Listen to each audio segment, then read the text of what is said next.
12. Le grand jeu de l'oubli.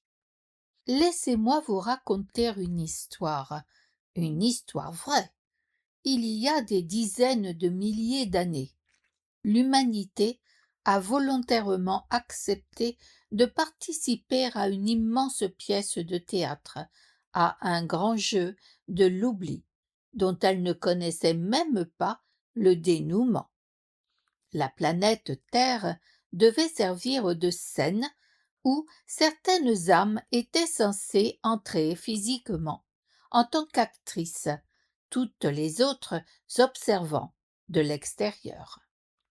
Jadis, chaque âme incarnée ici, sur Terre, a délibérément et consciemment décidé d'assumer divers rôles dans cette pièce. L'une des règles du jeu stipulait que les acteurs oublieraient qu'ils incarnaient seulement un rôle. Il fut également convenu qu'ils seraient réveillés au bout d'un certain temps pour se souvenir à nouveau de leur identité originelle. Dans un grand final, toutes les âmes éveillées changeraient de niveau dimensionnel, de concert avec la Terre, y compris leur corps physique respectif. Ce dernier point est exceptionnel. Rien de tel ne s'était jamais produit auparavant sous cette forme. Oublier, s'éveiller et s'élever est quelque chose de tout à fait normal dans l'univers. Des âmes individuelles ou des civilisations entières s'élèvent en permanence vers des dimensions supérieures, mais uniquement avec la conscience et non avec le corps physique. Que le plan physique participe à cette élévation serait une première. En d'autres termes, toutes les âmes impliquées ont pris un grand risque en participant à ce jeu spécial de l'oubli, car au début, on ne savait pas si une élévation avec le corps physique était possible ou non. Nul dans l'univers ne pouvait certifier que l'expérience allait réussir et que l'humanité finirait effectivement par s'élever comme prévu. À cette époque, en plongeant dans le monde obscur de l'oubli, ces âmes n'avaient aucune garantie d'en revenir un jour. En théorie, les choses auraient pu tout aussi bien se solder par une catastrophe absolue. La terre dévastée, aride, sans vie.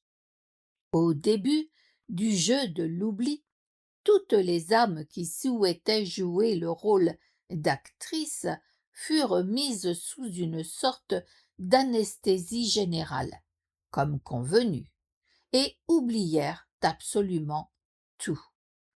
Bien que nous soyons tous en réalité des êtres divins, lumineux, pleinement conscients, nous avons collectivement oublié, en tant qu'humanité, qui nous sommes vraiment, d'où nous venons et pourquoi nous sommes ici. Nous avons plongé très profondément dans l'oubli, au point d'oublier d'avoir oublié. Rendez-vous compte, nous ne nous souvenons plus de rien, ni ce que nous avons oublié, ni même le simple fait que nous avons oublié. Pendant des millénaires, nous avons donc grandi dans une illusion complète, avec de nouvelles visions du monde, étrangères à notre âme, et avec une foule de nouvelles identités et de personnalités. Nous avons adopté des points de vue et des avis étrangers, et les avons tenus pour vrais, bien qu'ils ne le fussent pas. Nous avons commencé à croire que nous sommes notre corps physique et qu'il n'existe rien d'autre que le plan physique tridimensionnel. Nous avons commencé à croire que la violence et la guerre étaient normales. nous avons oublié que l'amour est la solution à tous les problèmes, que nous sommes tous lumière et que nous sommes éternellement liés au divin. Pendant longtemps, nous avons vécu dans la croyance que le divin n'existait pas, ou que nous en étions séparés et qu'il était extérieur à nous. Ce sont là des chimères. Jamais, dans toutes vos vies, présentes ou antérieures, au grand jamais, vous n'avez été coupé ou séparé du divin, même lorsque vous viviez dans l'oubli de l'oubli. Il n'y avait pas le moindre interstice entre le divin et vous. On vous l'a simplement fait croire. Vous y avez cru et en avez été convaincu. Cette conviction a eu la vie dure pendant une longue période. Et pourtant, vous étiez toujours connectés au divin qui vous a guidés et protégés. Rien de ce qui se passe dans l'univers n'est dénué de sens. Ainsi, tout ce qui s'est produit dans le passé, au cours de ce jeu, était nécessaire pour que l'humanité soit là où elle en est aujourd'hui. Cela signifie que l'intégralité du passé de tout un chacun, ainsi que de la Terre, dans son ensemble, a sa raison d'être et devait se dérouler de la sorte. Sinon, l'humanité n'aurait pas pu faire certaines expériences, certaines découvertes, ce qui était justement l'objectif de ce jeu. Avant de vous lancer dans ce jeu, vous étiez conscient des conséquences. Vous le saviez. Rien ne garantissait une élévation finale de cette grande densité. Et pourtant, vous y avez participé. C'est pourquoi vous avez bien mérité une petite tape sur l'épaule. Toutefois, je pense que l'on peut aussi en tirer l'enseignement suivant. Chacun d'entre vous, incarné maintenant, ici-bas, sur terre, en tant qu'être humain, a la conviction profonde qu'à la fin, tout ira bien. Et chacun d'entre vous porte en lui un certain degré de folie ainsi qu'un grand courage. Pour entrer dans le jeu de l'oubli, il a fallu cette folie et ce courage sans lequel aucun de vous ne serait ici, même si vous l'avez oublié pour l'heure. À présent, il faut que vous fassiez preuve du même courage pour sortir de l'oubli et revenir à l'origine. Tout comme vous avez eu le courage, jadis, d'oublier votre origine. Vous l'aurez maintenant pour la retrouver, parce que c'est de là que nous venons tous, et c'est là que nous retournerons tous un jour. Depuis un siècle peut-être, l'anesthésie générale de l'humanité s'atténue progressivement.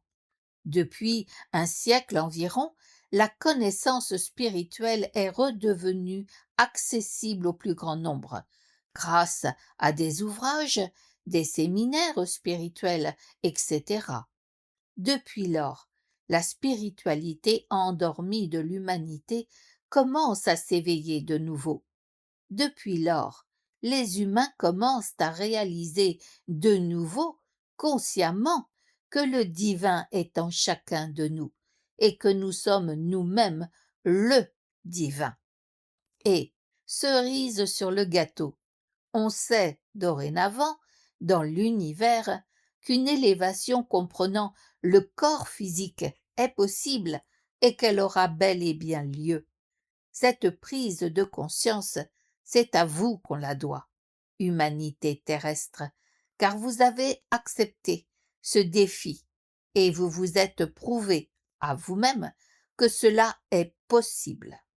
C'est votre œuvre collective majeure et vous ne la devez à aucune sorte d'intervention extérieure, mais à vous seul, humain.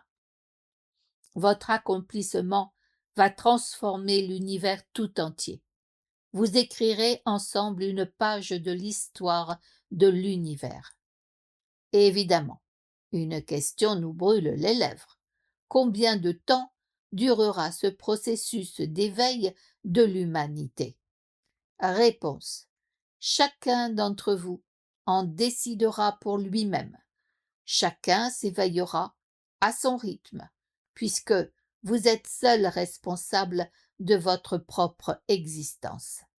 Tôt ou tard, la vibration collective sera suffisamment élevée pour que l'ensemble du système bascule et que toute l'humanité s'éveille collectivement. On ne saurait déterminer précisément le moment où cela se produira, car tout dépend du développement individuel cumulé des humains. Notre système social actuel est encore celui de la société endormie. Lorsque nous dormons et rêvons, nous n'en sommes généralement pas conscients, mais il arrive que nous nous éveillions, pour ainsi dire, de notre rêve et constations. Tiens, tiens, je suis en train de rêver et je peux diriger mon rêve. Vous avez déjà vécu cela? L'humanité se trouve actuellement dans cette phase précise. Nous sommes sur le point de réaliser que nous avons passé pas mal de temps à dormir et à rêver. Nous sommes en train de nous éveiller et de commencer à reprendre en main les événements qui ont lieu sur cette planète et à les diriger consciemment. Les âmes cadeaux. Je viens de comparer le jeu de l'oubli à une pièce de théâtre à grande échelle. Si nous considérons la Terre comme le théâtre dans lequel la pièce est jouée, alors elle était dotée de deux entrées différentes à l'époque. Devant l'une d'elles, les billets étaient distribués aux spectateurs et devant l'autre aux acteurs. Ainsi, dans la première file se tenaient les âmes qui avaient décidé d'assister à la grande pièce de théâtre de l'oubli, et dans la seconde, celles qui désiraient prendre part à la pièce et tenir un rôle sur scène. Je ne sais pas exactement quel état d'esprit régnait dans la file des spectateurs, mais dans celle où je me trouvais, moi, tout le monde était, comment dire, un peu fou. Bien sûr, devant chacune des deux entrées, un portier veillait à ce que personne n'entrât sans billet. À un moment donné, celui qui surveillait l'entrée des acteurs observa que certaines âmes tenaient dans les mains de petits paquets cadeaux. Il remarqua aussi que, lorsque ces âmes cadeaux commençaient à jouer sur scène, elles semblaient rendre l'humanité plus heureuse. Il établit donc une nouvelle règle. Toutes les âmes porteuses d'un tel cadeau étaient exemptées de file d'attente et bénéficiaient d'un accès direct à la pièce de théâtre. Chacun de ces cadeaux est un aspect de ce que nous avons oublié. Le fait que nous soyons tous des êtres divins ou qu'il existe une chose telle que l'amour de soi.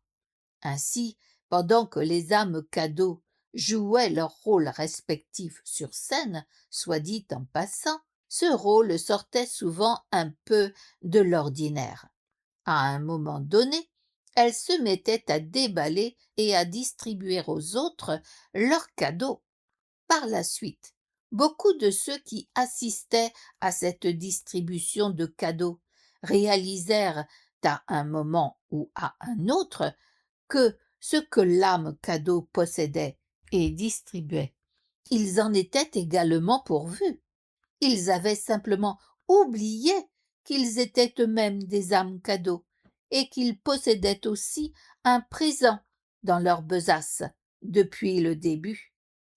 Il existe donc deux sortes d'âmes cadeaux, celles qui ont conscience d'en être une et celles qui n'en sont pas encore conscientes, mais qui le remarquent lorsqu'elles entrent en contact avec d'autres âmes cadeaux. Lorsqu'on nous dit quelque chose qui nous touche, qui nous interpelle et qui nous semble vrai, cela signifie qu'à ce moment précis, nous acceptons consciemment un cadeau qui nous est offert.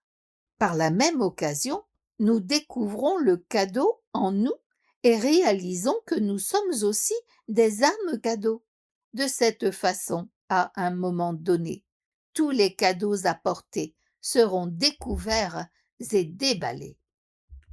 Question sur le jeu de l'oubli, la transition et l'élévation. Question.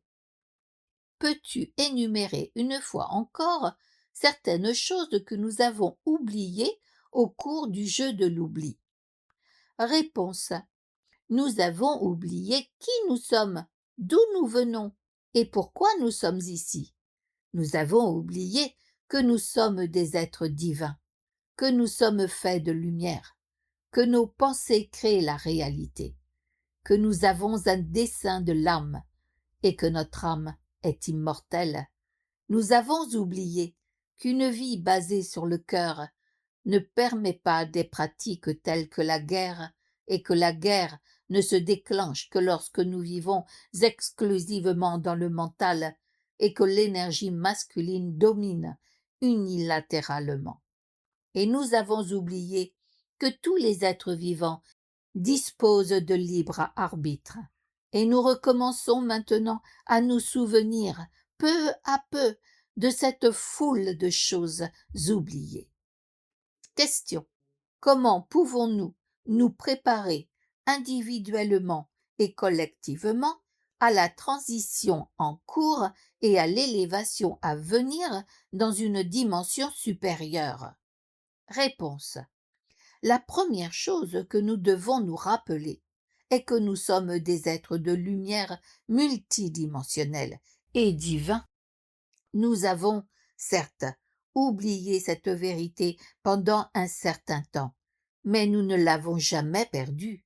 Le fait de se souvenir va immédiatement modifier notre fréquence vibratoire.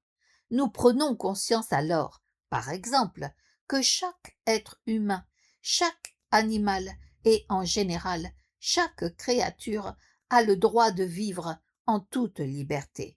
Nous comprenons que nous n'avons besoin ni de violence ni de guerre, mais que nous pouvons tout résoudre pacifiquement. Ainsi, nous comprenons de plus en plus consciemment qui nous sommes en réalité. Même ceux qui n'en sont pas encore conscients discernent inconsciemment que quelque chose est en train de changer.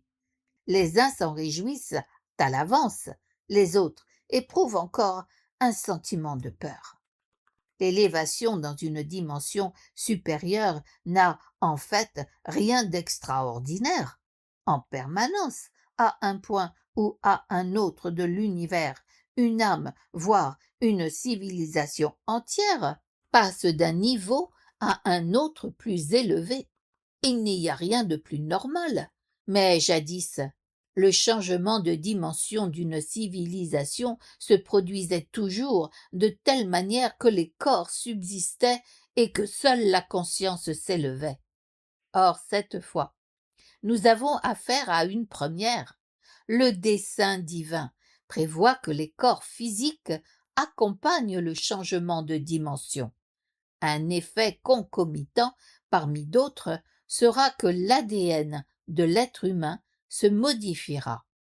Le dessein divin n'envisage pas que tout se termine dans la violence et la destruction, mais plutôt qu'à la fin, l'humanité apprenne l'amour inconditionnel. Si nous y parvenons, cela fera l'effet d'une révolution à l'échelle de l'univers tout entier, car un nouveau type d'élévation s'imposera. On n'a jamais rien vu de tel jusqu'ici. C'est une situation complètement nouvelle, et si l'on parvient à s'élever physiquement, ici, dans la troisième densité, ce sera possible partout ailleurs dans l'univers. avoir le privilège d'y participer, voilà ce qui est fascinant dans l'existence humaine à notre époque. L'élévation ne dépendra pas d'un individu isolé, mais bien du collectif, de la multitude des humains. De par sa vibration, ses qualités propres, chaque humain contribue au succès collectif. Question.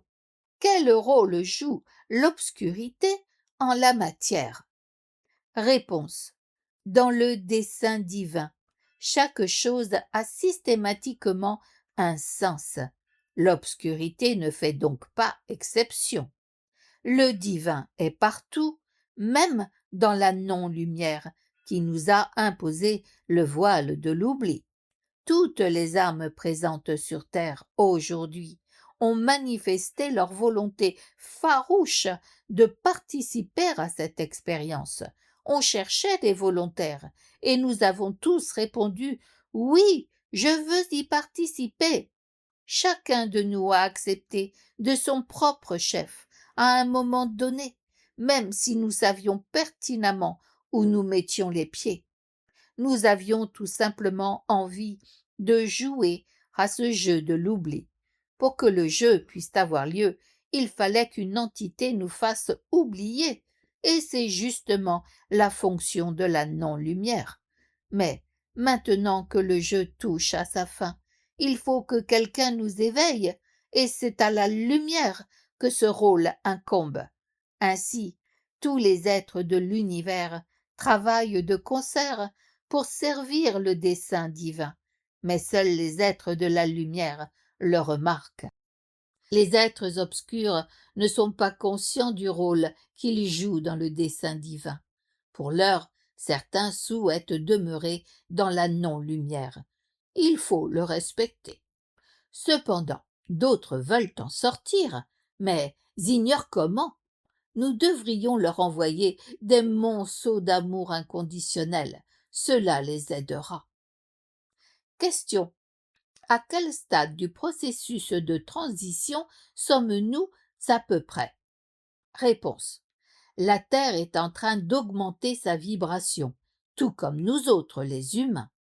La vibration a déjà nettement augmenté sur le plan énergétique, mais au niveau tridimensionnel, nous n'avons pas encore touché le fond. Les événements physiques sont toujours à la traîne par rapport au subtil. Question. Quand et comment l'élévation aura-t-elle lieu? Réponse. On ne peut arrêter la date précise de cet événement. L'éveil collectif de l'humanité se produira d'un instant à l'autre, au moment précis où la fréquence de vibration collective aura atteint un certain niveau. Alors, tout basculera et tous seront éveillés soudainement. Théoriquement, cela pourrait se produire dans la seconde qui suit, mais comme cela dépend de la conscience collective de l'ensemble de la population terrestre, on ne saurait prévoir une date avec certitude. On peut évidemment faire une estimation approximative sur la base de la conscience mondiale actuelle, mais comme tout est en mutation perpétuelle, la vérité d'aujourd'hui n'est pas celle de demain. Par ailleurs, deux autres bonnes raisons existent pour ne pas définir une date précise. Primo, si l'on affirmait, par exemple, que l'élévation se produira à la fin de cette année, on se priverait de la possibilité qu'elle ait lieu demain. Secondo, si l'on prophétisait qu'elle se produira telle année, alors beaucoup de gens prendraient pour acquis qu'elle surviendra de toute façon et qu'elle ne requiert aucunement leur concours ici et maintenant. Or, si un trop grand nombre d'humains restent assis dans leur fauteuil, sans apporter leur contribution individuelle, l'élévation n'aura pas lieu de sitôt. Alors, l'année prophétisée viendrait et passerait sans que l'élévation ne se produise.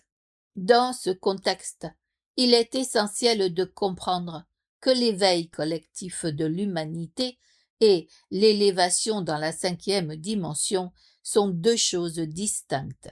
Le premier ne provoque pas automatiquement la seconde. Avant que l'humanité ne bascule réellement dans l'avenir quinquadimensionnel, une énergie d'amour infiniment élevée se propagera depuis le soleil central de notre univers. Cette énergie d'amour entrera dans le cœur et le système énergétique de chaque être humain, et de là se répandra comme une vague dans tout son corps et dans tout son environnement. Quelques-uns éprouveront encore trop de résistance, et faute de pouvoir circuler sans entrave dans leur système, cette vague d'amour se figera.